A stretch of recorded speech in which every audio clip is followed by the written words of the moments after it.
अनेक प्रकार के चित्त है, मन की स्थिति है, और परिस्थिति के अनुसार चित्त बदलते रहते हैं। लेकिन बदलते हुए चित्त में एक चित्त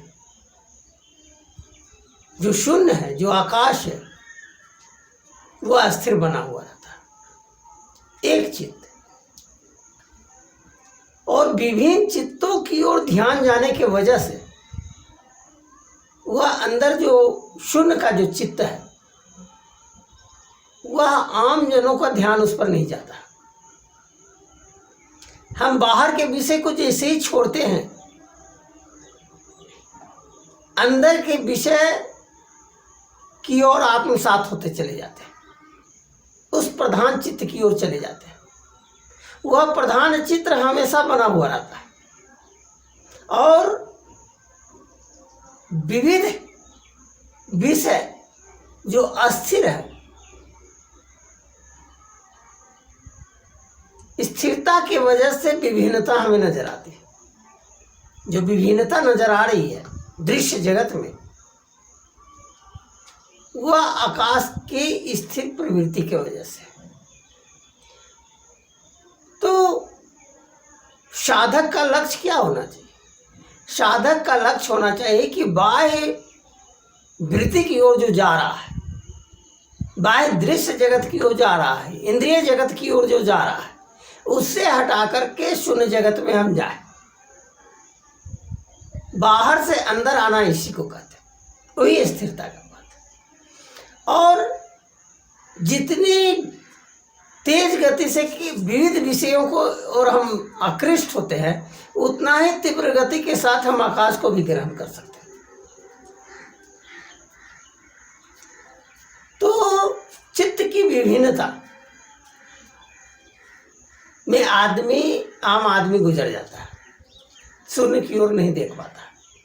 इसलिए इंद्रिय को मजबूत करना जरूरी है।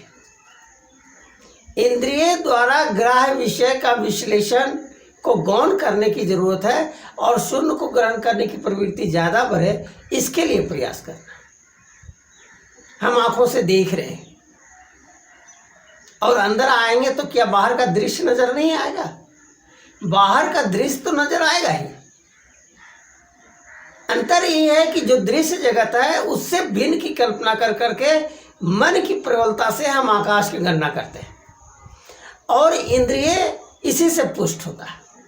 हम बाह्य जगत देखते हैं और हमारा मस्तिष्क शून्य की गणना कर लेता है, क्योंकि बाह्य दृश्य गौण विषय होता है और आंतरिक जो दृश्य है, एकत्व जो है, आकाश है, जो स्थिरता है, उसकी गणना कर लेता है।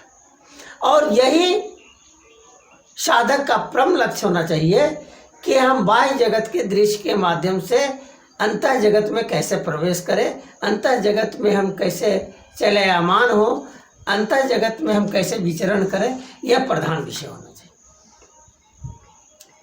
पूरी साधना, पूरी एकाग्रता उस विविध विषयों की उपेक्षा कर, गौण कर, शून्य की ओर ले जाने का पूरा कला और विज्ञान जो है वह अंतः जगत की ओर ले जाता है।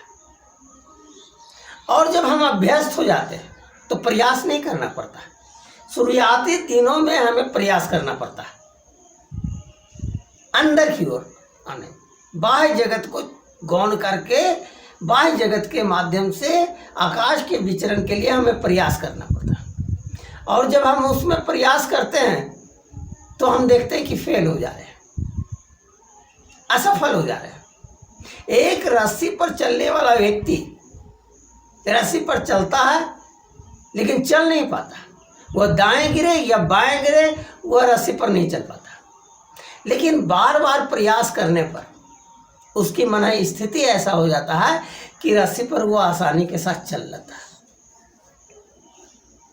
तो अंतर जगत में प्रवेश करना, अखंडता की अनुभूति की ओर कदम रखना, आगे बढ़ना, इसी एक प्रधान विषय को आत्मसात करने पर होता है। और साधक को सबसे महत्वपूर्ण बिंदु पर ध्यान देने की जरूरत है कि लक्ष्य हमेशा एक होना चाहिए अखंडता की अनुभूति। शून्य में प्राण को अर्जित कर देना, आत्मसात करने लगा शून्य, क्योंकि शून्य ही की प्रबलता, ग्रहण करने की क्षमता, विश्लेषण करने की क्षमता साधक में बढ़ती है, तो अखंडता की अनुभव हो। परम स्थिति साधक का उच्च उपलब्धि अखंडता की अनुभूति है। और शुभारंभ शून्य से, आकाश से आप करते हैं। आकाश कोई दृश्य जगत नहीं है, इंद्रिय जगत नहीं है, हम उसके बारे में कभी नहीं जान सकते, यह मान के चलने की जरूरत है। लेकिन आकाश है, वह भले दृश्यमान हो या न हो, भले हम उसकी कल्पना कर पाए या न कर पाए, यह विश्वास सत्य की ओर ले जाता है, अखंडता की अनुभूति की ओर ले जाता है। तो पातंजलि योग सूत्र में, या कहिए कि दुनिया के जितने भी शास्त्र हैं जो अंतर्विज्ञान को अभिव्यक्त किया है, उस अभिव्यक्ति के पीछे प्रधान उद्देश्य होता है कि अखंडता की अनुभूति को प्राप्त करे साधक, और आकाश उसका केंद्रीय विषय बने। आकाश के केंद्रीय विषय बनने के फलस्वरूप ही अखंडता की अनुभूति होती है।